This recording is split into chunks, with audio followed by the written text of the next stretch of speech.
আপনি বলেন, ব্যাখ্যা দেন। আপনি কেন কারোর সঙ্গে কথা বলেন না? আপনার তো কোনো ম্যান্ডেটই নাই।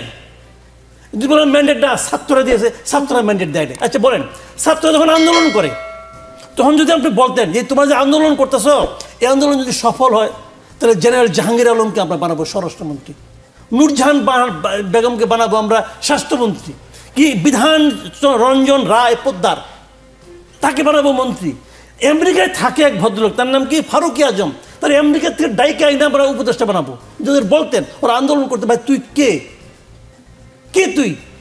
আমরা তোদের জন্য আন্দোলন করতেছি।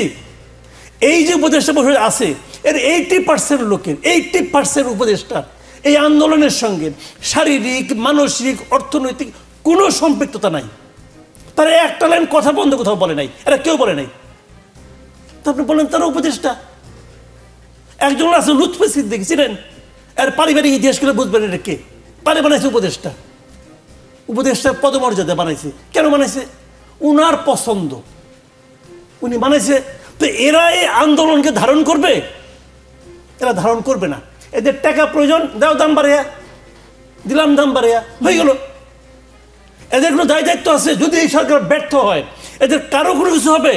সবাই ঘরে একদিন ঘুমাই আসছিল যে এবার শুয়ে পড়বে, কোনো সমস্যা নাই, বদনাম হবে ডক্টর ইউনূসের। আর আমরা কি হারাবো? আমাদের এই যে প্রত্যাশা, যে কথাটা বলতে বলতে এরা আবেগপ্রবণ হয়ে যায়। আমার ভাইয়ের রক্ত আমার চোখের সামনে পড়ছে, বলে তো এটা তো বানিয়ে বলে না রে ভাই। এর কোথায় রিফ্লেকশন কোথায় বলেন আপনি? এদের কার মধ্যে রিফ্লেকশন আছে? এদের কারোর মধ্যে নেই। ওই রক্তক্ষরণ কি এখন হচ্ছে না? যখন একটা জিনিস কিনতে যে প্রতিটা জিনিসের আমি দাম বাড়তি পাই, ও রক্তক্ষরণ হয় না আমাদের? এই রক্তক্ষরণ সে দেখতে পায়? কেউ দেখতে পায়